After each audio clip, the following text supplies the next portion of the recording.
मेरा नाम समीर सिंह चंदेल है और मैं 1989 बैच में आईएएस में आया था और मेरी वाइफ शुभ्रा सिंह वो अभी सर्विस में है, अभी उनकी 1 साल की सर्विस बाकी है। तो पहले तो मुझे पंजाब कैडर मिला था, फिर मैं शादी करके राजस्थान आया। राजस्थान में हमारी बहुत रिश्तेदारी है, ऑलमोस्ट मेवाड़ में भी है, जयपुर में भी है। तो राजस्थान से पुराना जुड़ाव रहा है और राजस्थान की पावन धरती, महाराणा प्रताप की धरती, ये बात सही है कि महाराणा प्रताप को जितना यहाँ नहीं पूजा जाता उतना यूपी बिहार और इन जगहों में पूजा जाता है। तो जिस दिन से मैं राजस्थान आया, राजपूतों से एक स्वाभाविक जुड़ाव होता ही है, खून का एक रिश्ता होता है। तो मेरा सर्विस में कभी मन नहीं लगा, ना मेरा कोई इरादा था। गलती से मेरा सिलेक्शन हो गया तो 20-25 साल निकल भी गए। और यहाँ पर राजस्थान में या यूपी में या दिल्ली में, वैसे मैं दिल्ली में पला बड़ा हूँ, पूरी मेरी एजुकेशन दिल्ली में ही हुई। तो यहाँ राजस्थान में एक से एक बड़े संगठन है राजपूतों के। हम किसी की आलोचना नहीं करना चाहते, लेकिन संगठन एक बार बनते हैं उसके बाद वो धीरे धीरे आगे बढ़ने लगते हैं, समाज की दम पे वो आगे बढ़ते हैं। और उन संगठनों के जो नेता होते हैं, जो नेतृत्व होता है, वो धीरे धीरे उनकी अपनी महत्वाकांक्षाएं ऐसी बन जाती हैं कि वो बीजेपी, कांग्रेस, फलाने ठिकाने पार्टी से टिकट लेके चुनाव लड़ लेते हैं, मंत्री बन जाते हैं। उसके बाद समाज का अता पता नहीं रहता। यदि कोई समाज का व्यक्ति जाए कि साहब हमारा ये काम करा दो, तो कोई मुझे नहीं लगता कि राजनीतिक तौर पे बैठे हुए जो बड़े व्यक्ति हैं वो कोई ज़्यादा ध्यान देते हैं। ऐसा मेरा अनुभव ऐसा रहा है। संगठनों के बारे में भी मेरा कुछ इसी तरह का अनुभव रहा है कि जैसे मान लीजिए करणी सेना है, मैं भी करणी सेना से बहुत समय से जुड़ा हुआ हूँ और लोकिंदर दादा हमारे बड़े भाई की तरह थे और समय समय पे बहुत चर्चा होती रहती थी उनसे। लेकिन कहीं ना कहीं ये सारे संगठन भटक जाते हैं। यदि मतलब मेरा आकलन सही है तो मैं किसी की आलोचना नहीं करना चाहता। तो फिर मेरे मन में भी थोड़ी निराशा हुई और फिर हमने 2015 में बीआरएस ले लिया, वॉलंटरी रिटायरमेंट, और हम दिल्ली चले गए। फिर अभी पिछले दो साल पहले फिर वापस जयपुर आए। तो इस बीच में मेरा आप सभी से, दिलीप बना से और ब्रजमोहन जी से, आपसे सभी से परिचय हुआ। तो ये बात आई कि मुझे लगा कि आप लोग बड़े सिंसियर हैं, आप के अंदर में कोई ऐसा मतलब अपनी व्यक्तिगत महत्वाकांक्षा नहीं है, ना कोई चुनाव लड़ने की ऐसी इच्छा है। और समाज में वाकई में आज बहुत बड़ी आवश्यकता है। जो लोग साधन संपन्न है, पढ़ लिख के कोई नौकरियों में निकल गए, उनके लिए तो जीवन जैसा चल रहा है वैसा है। लेकिन गांव में आज सभी जगह पूरे भारतवर्ष में आम राजपूत की बहुत गरीबी की अवस्था होती जा रही है। तो समाज को निश्चित रूप से इस ओर ध्यान देना चाहिए। तो दिलीप बना से हमारी चर्चा हुई तो मैंने एक मतलब मेरा एक ऐसा विचार था कि एक संगठन बने और वो संगठन पूरी तरह से गैर राजनीतिक रहे। मतलब उसमें यदि कोई राजनीतिक व्यक्ति, यदि मान लीजिए किसी सपोज आज मुझे चुनाव लड़ने की इच्छा होती है तो फिर मुझे उस संगठन से बाहर चले जाना चाहिए।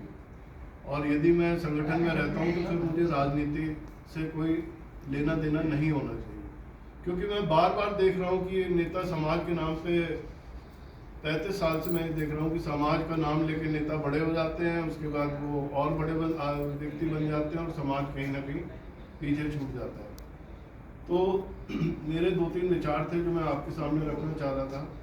पहली बात तो ये है कि जैसा आपने बोला कि विक्रम सिंह जी ने कि एक ऑफिस होना चाहिए, तो ये मेरा संकल्प है कि मैं एक यहाँ ऑफिस कोई छोटा मोटा एक शुरुआत करने के लिए, और कम से कम 2 सोशल मीडिया के से जानकार उसमें कर्मचारी हम लोग रखें।